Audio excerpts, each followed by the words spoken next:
دنیا کې jihad د سره نشته ټول دنیا کې jihad د سره نشته معززو نیت په شکل بدل توایم امت ماته یو قانونیت ته زموستا چې یو مولا په یو ګوت کې ناشته فتوی ورکړي بل مولا بل ګوت کې ناشته فتوی ورکړي نن د اسلام په لباس کې اسلام بدنامول لپاره خلک راوته د پاکستان نام نه راغله بعض مفتیان خو فتوی ورکړي جهاد فرض دی زه دې مفتی د زمین نه پوښتنه کوم چې نن امت مسلمه کې دولس یا 14 ممالک د کفر د قبضې لاندې دي نن زموستا په پیغمبر نازل شوی قرآن پوری مسخري کېږي زما اسلام چې ترقي نه کوي زما د قرآن نظام چې نه راځي زما د پیغمبر وینه زما د صحابه وینه هغه چې خلکو یې راکړې ده اسلام چې وران دی چمنستان وران دی صرف د منافق د لاس نن په زرګونو تورسري ما ته مسلمان ځوان ته چغې وهي نن قرآن ما ته آواز کوي نن بیت المقدس یا بیت المقدس ما ته چغې وهي چې مسلمانه تا نه د خپل مشرانو تاریخ یې میر شو تا نه د ننګ پاڼې میره شوې ای پښتون قومه ته خو ډېر ننګ باندې یادېدې نن په مسلمانانو باندې کومې لوبې کېږي نن قرآن انګریزانو په کوم انداز باندې بې حرمتي شروع کړه نن په ختم نبوت ګوتې اوچتېږي زه وایم چې دا مسلمان څه دپاره وخت تېروي مسلمانان چې د جهاد وینا نه کوي د جهاد میدان ته شرکت نه کوي صرف په دوو وجو باندې یا د حکومت نه مجبوره یا سیاره په زړه کې لري زم د خپل پیغمبر هغه تله شوې وینه یاده کړه چې د احد په میدان باندې د کرسۍ او سیټ د ریاست دپاره نه د سلطنت او دولت دپاره نه صرف د دین اسلام د خدمت دپاره د دې پرچم اوچتولو دپاره نبي علیه السلام خپله وینه تله کړه صحابه کرامو خپله وینه تله کړه زه ورته ځان ته اهلسنت والجماعت وایم زوتی او مالکو ما انا علیه و اصحابی په روایت د عایشې بیبي باندې چې زه ما انا علیه و اصحابی اهل سنت هغه چاته وایي چې د پیغمبر او د صحابو په نقش قدم باندې وي ما ورته څه نقش قدم اختیار کړ د دین یو شعبه خو نه ده چې مونځ کوه زکات ورکوه حج کوه نن اسلام ښکته پروت دی قسم دی د پیغمبر علیه السلام دین دا یتیم او مسکین دی مسلمانان به کله بیدارېږي ته به اوس هم وایې چې جهاد فرض نه دی او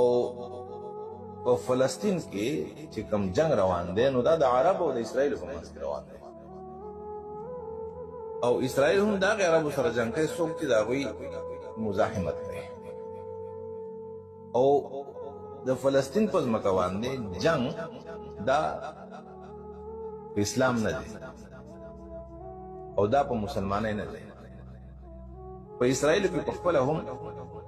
مسلمانان وسی خپل پکې هم جماعتونه شته دي نو کو فرض کا دا د اسلام او د کفر جنگ وي نو لمبه خو وي د خپل وطن مسلمانان شړلي ولته به وجود ختم کړي وو نو پښتنو لپاره کار دي چې په هوش کې راشي او په داسې فتو باندې وګ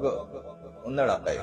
کله چې په فلسطین باندې حمله وشوه سلطان صلاح الدین ایوبي رحمت الله علیه مزار ته یو انګریز راځي او هغه مزار ته نه ته ورکوي هغوی زمونږ د مشرانو تاریخ لیکلی هغوی ته پته وه سلطان صلاح الدین ایوبي زمونږ عیسیانو صلیبیانو جنډه خپلو سره کړې وه زمونږ د وینې د اوبو په شان تلې کړې وي راغی مزار ته یې نه ته ورکړه وایي ایوبي پاڅېږه نن ستا مسلمان مملکت باندې ما قبضه کړې ده نن ستا د مسلمان پیغلې زه عزت اخلم نن ستا جوماتونو کې زه خپل ګرجه جوړوم نن ستا د قرآن بې حرمتي کوم ایوبي ستا غیرت چېرته لاړه نن مې بیت المقدس ما تا ته په چغو باندې وایي چې ای مسلمان نوره زه خو د انبیاو قبله ګرځېدلم ای مسلمان نوره راوچت شه علماو طالبانو ته وایي یاره موږ چې زما پیغمبر جهاد کړی زما صحابو جهاد کړی که چېرې د جهاد په وینا ما یو سړی بندي کړي زما د وجود ټوکړه ټوکړه کړي زه به ورته وایم چې په زر کراتې شکرن سب کراتې مې قبول دی که د پیغمبر په وجود باندې د دین خدمت کېږي زما غوندې خټ سرې وینه تویېدو باندې اسلام نه دغه کېږي زما غوندې خټ سرې وینه که توی شي څه فرق پکې نه راځي معززو ممبرونه بیا روچت کوي یا چانه مه کوه زما خو په هغه یقه ایمان دی اذا جاء اجلهم لا یستأخرون ساعة ولا یستقدمون الله ماله د مرګ د اجل یو ټیم ټاکلی دی چې زما مرګ الله شپېته کاله لیکلی دی د دنیا یو طاقت زما عمر نشي نشي کمولی او چې الله زمو عمر کم لیدلی څوک یې کمولی نشي زیاتولی نشي نن به مې زه جنډه اوچتوم قانون نشم کولی دا خوله مې چا نه ده بنده کړې تر هغې چې دا سپین پاکې مې په وجود کفن نه خور شوی زما پیغمبر غذا کړې ده وینا به یې کوم زما پیغمبر جهاد کړی زما صحابو جهاد کړی نن ماته تمام امت مسلمه کې پیغور جوړ دی ای مجاهدین نونو په اتفاق او اتحاد باندې خپل صف قایم کړئ سپي به غاپي کافرې به رواني معززو دا دور په منبر باندې دا وینا دور هم نه دی خو مجبور یو پاکستان کې اوسېږو ما په لاره یو ملګري ته ووي مې دې وخت سره جهاد نه غټ کار په پاکستان کې مجاهد تیارول او پاکستان کې جهادي بیان کول دي هلته سنګره کې پیکار اکث سره جهاد نه په پاکستان کې د جهاد وینا ګرانه ده زما خپل نظر دا دی دا وخت د وینا هم نه دی دا د عملي دور دی امت په داسې تکلیفاتو کې ګیر دی چې نن تمام امت مسلمه ته پیغور جوړ دی چې ای د پیغمبر علیه السلام امتیانو یو دور خو په تاسې باندې داسې و چې خالد ابن ولید رضی الله تعالی عنه به بیدار شو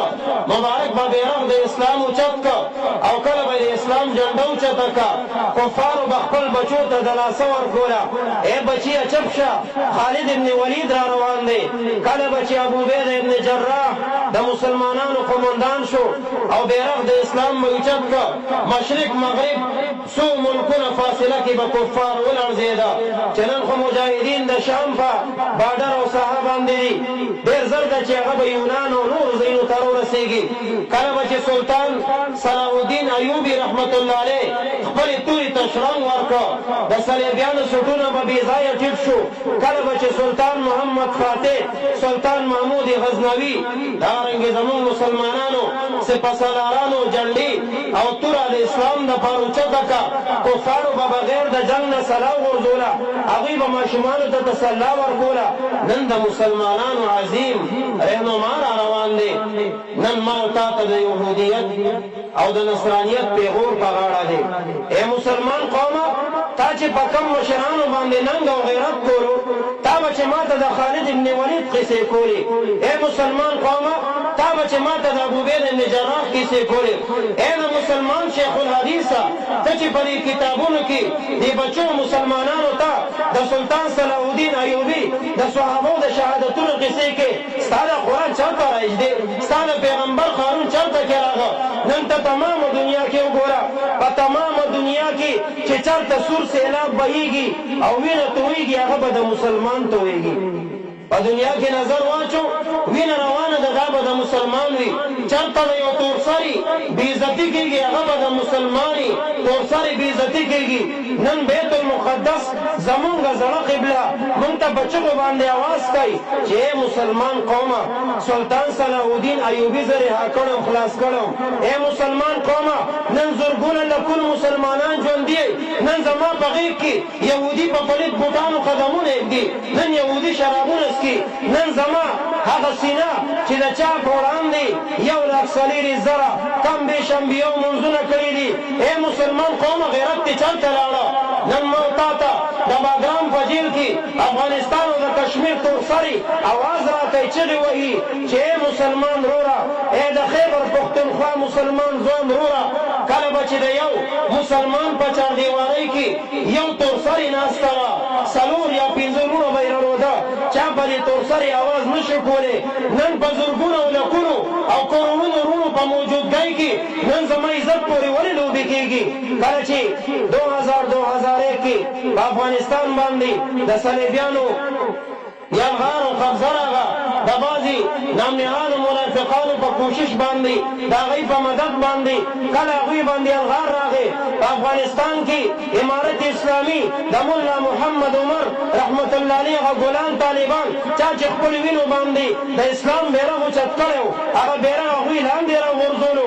نو زمونږ تورسرو پښتنو وی خیر دی زما په پاکستان کې خیبر پښتونخوا کې زما د وجود ټوکړه شته دی زما مسلمان نور رها وخت دیری ای امریکانیت ته به اوري چې دا مسلمان به راشي زما عزت به بچ کړي هغه ته څه پته وه چې زما تور سری زما خور په باګرام مختلفو ځایونو کې عزت نیلامیږي د هغې غیرت نه ډکه او د حیا نه ډکه نو پته خپو ته راورسېده هغې ته څه پته ده چې د پاکستان ځوانان خو سیاست پسې ګرځي هغې ته خو د سیاست زنده‌باد مرده‌باد چغې ښیه هغوی ته خو د تورې او د پیکا په ځای باندې بیت او بال ښیه قسم دی امت مسلمه تس نستې ما او تا علماو او طالبانو چېرته دا سوچ کړی دی یو صاحب ته مې وایي جهاد ته ولې نه ځي وایي دلته به درس و تدریس څوک کوي مې دا پوښتنه خو پیغمبر علیه السلام نه وکړه کله به چې نبي علیه السلام مبارک بالذات د احد میدان او د بدر او دارنګې نورو جهادونو ته شرکت وکړه او پیغمبر علیه السلام په کور کې بیبیانې پرېښودې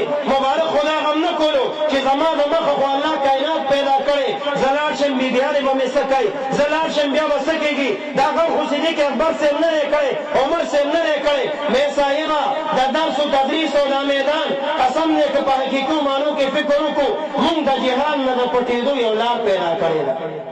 بس یو لار هم ځان ته کتلې ده